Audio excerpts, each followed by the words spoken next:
রূপটুনসে আপনাদের স্বাগতম। আমাদের উৎসাহ বাড়াতে চ্যানেলটাকে সাবস্ক্রাইব করুন। এই হলো কালিকাপুর গ্রাম।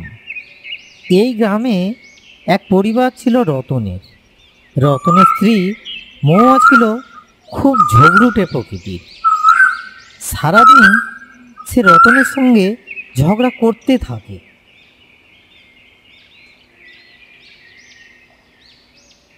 তোমার মতো কিপ্টে এই পৃথিবীতে জন্ম নেয়নি। কতবার বলেছি আমার জন্য একটা আলমারি কিনে দেবে, তা না দিয়ে একটা বাক্স কিনে দিলে। তবু তো দিয়েছি, তোমার ভাগ্যি ভালো। আর 5টা লোকের মতো তোমাকে অনাহারে রাখিনি তো। এই কিপ্টেমি ধম্মেও সইবে না, দেখবে ওই টাকা পিমড়েতে খাবে। হ্যাঁ হ্যাঁ, তাতে আমার পুণ্য হবে বরঞ্চ। আর তাছাড়া শকুনের অভিশাপে কোনোদিন গরু মরে না। হ্যাঁ বন্ধুরা, বলে রাখি, রতনের একটা মাছের দোকান ছিল। পাড়ার একটা গাছের নিচে সে রোজ দোকান নিয়ে বসতো। কি ব্যাপার বলতো, রতনদা এখনো দোকান খোলেনি? শরীর টরীর খারাপ করলো নাকি? না না, কাল বিকেলে আমার সঙ্গে দেখা হয়েছিল, দেখলাম দিব্যি খোঁজ মেজাজে আছে। তাহলে মনে হয় উনি কোথাও ঘুরতে গিয়েছে। এত দেরিতে দোকান খোলার লোক উনি নয়। ওই তো আসছে।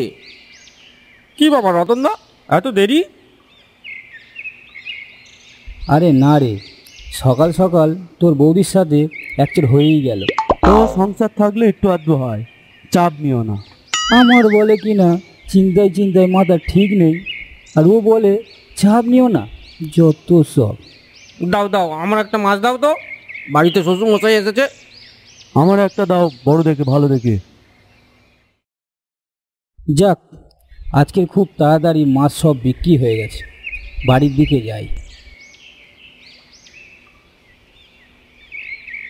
কি গো, আজকে কি রান্না হবে? মাছ কই? সব মাছ বিক্রি হয়ে গেছে। মানে তাহলে আমরা খাবো কি? পুকুর পাড়ে কলমি শাক হয়ে আছে, তুলে এনে সিদ্ধ করো, পেট ঠান্ডা হবে। অপত কোথাও। এরকম কিপ্টে আমি বাপের জন্মে দেখিনি।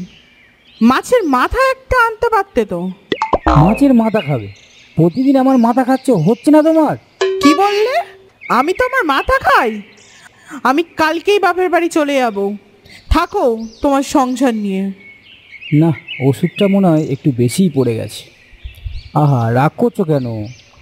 কালকে নয় একটা মাছের মাথায় নিয়ে আসবো। এখন মাছের মাথা দিয়ে একটু ডাল করে তো ভালো করে। আজকে যা হোক করে চালিয়ে নাও।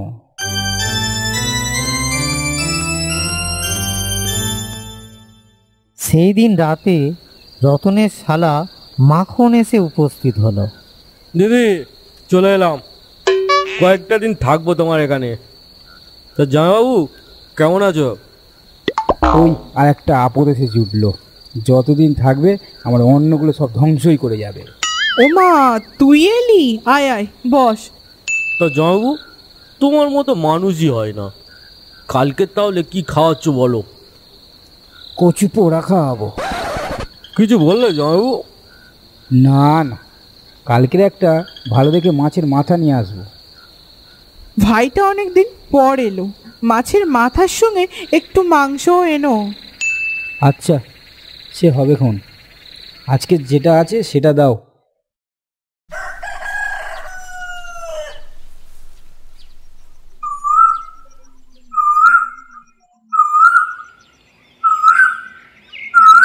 রতনদা, কালকের মাছটা খুব ভালো হয়েছে। আজকের মাছের মাথা একটু বেশি করে দাও, বাড়িতে লোকজন এসেছে। ও ঠিক আছে, এই নে। দাদা, মাছের মাথাগুলো সব দাও তো। সব দিয়ে দিলে বাড়িতে কি নিয়ে যাব? দুটো বাদে সব নাও, ও দুটো আগে বিক্রি হয়ে গেছে। না দাদা, তাহলে বাদ দাও, অন্য দোকান থেকে নিয়ে নেব, আমার সব লাগবে। দুটোর জন্য সব পড়ে থাকবে? সব দিয়েই দিই। ও দাদা, এই নাও, সব নিয়ে যাও। যাক, সব মাছ আজকেরও শেষ হয়ে গেছে। যাই, মাংস কিনে বাড়ি নিয়ে যাই। ও দাদা, মাংস দোকান আজকে খোলেনি? না না, ও শ্বশুর মারা গেছে, ও সেখানে গেছে। আজকের আমার কপাল খারাপ, যদি মাছ মাংস না নিয়ে যাই আমার বউ আমার মাথা চিবিয়ে খাবে। এ ভগবান, এ যাত্রায় আমার রক্ষা করো। যদি আজকের মাছ মাংস কিছু না নিয়ে যায় না, আমার বউ আমাকে দিনের বেলা আকাশে তারা দেখিয়ে দেবে, আর অসময়ে মুখ পোড়া সারাটাও এসে জুটেছে। এই রতন, বাবা শোন, তোর বাড়িতে বিকেলে যেতাম, যাই হোক রাস্তায় দেখা হয়ে গেল। হ্যাঁ কাকাবাবু বলো। গত সপ্তাহে আমার মেয়ের বিয়ে, বেশ ভালো ভালো মাছ লাগবে, বেশ বড় বড় দেখে আনবি, এই কিলো 30 মতো। এই নে অগ্রিম কিছু রাখ। আচ্ছা ঠিক আছে, তাহলে সব কাতলা মাছই নেব। হ্যাঁ, যেটা ভালো বুঝবি। যাই, আবার ওদিকে মাংসটাও অগ্রিম করে আসতে হবে। মাংস সে দোকানে নেই, তার শ্বশুর মারা গেছে, সে ওখানে গেছে। আমার কাছে দাও, আমি দিয়ে দেব। এই নে, মনে করে দিবি, নইলে আমার মান সম্মান সব শেষ হয়ে যাবে। গিন্নিকে এতগুলো টাকা দিলে রাগ পড়ে যাবে। মাছের মাথা আর মাংস নয় কালকে নিয়ে আসবো। এখন তুমি এসছো? যাও চান করে এসো, সব রান্না হয়ে গেছে, তাহলে একসঙ্গে খেতে দিয়ে দিই। সব রান্না হয়ে গেছে মানে? তুমি যা কিপটে আমি জানি, তুমি খালি হাতেই বাড়ি ফিরবে, তাই তোমার সোনার ঘড়ি বন্ধক রেখে সব বাজার করে নিয়ে এসেছে আমার ভাই। সে কি, আমি এত কিছু ভেবে রাখলাম, সেগুলো কি হবে? মাংস কোথা থেকে পেলে? সে হারাধনের বাড়ি থেকে নিয়ে এসেছি। যাও, মেলা বক বক না করে চান করে এসো, যাও। আমার স্বাদের ঘড়িটা বন্ধ রাখতে পারলে তুমি? একটুও কষ্ট হলো না তোমার? কষ্ট? কিসের কষ্ট? তুমি যা কিপটে, আমার জিনিস বন্ধক রাখলে তুমি তো কোনোদিন ছাড়িয়ে নিয়ে আসতে না। তোমার জিনিস দিয়েছি, এবার তুমি ছাড়িয়ে নিয়ে আসো।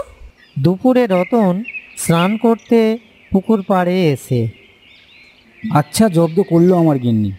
মাছের মাথা খাবো খাবো করে আমার মাথাটা খেয়ে ফেললো। কতগুলো টাকা আমার গচ্ছায় গেল।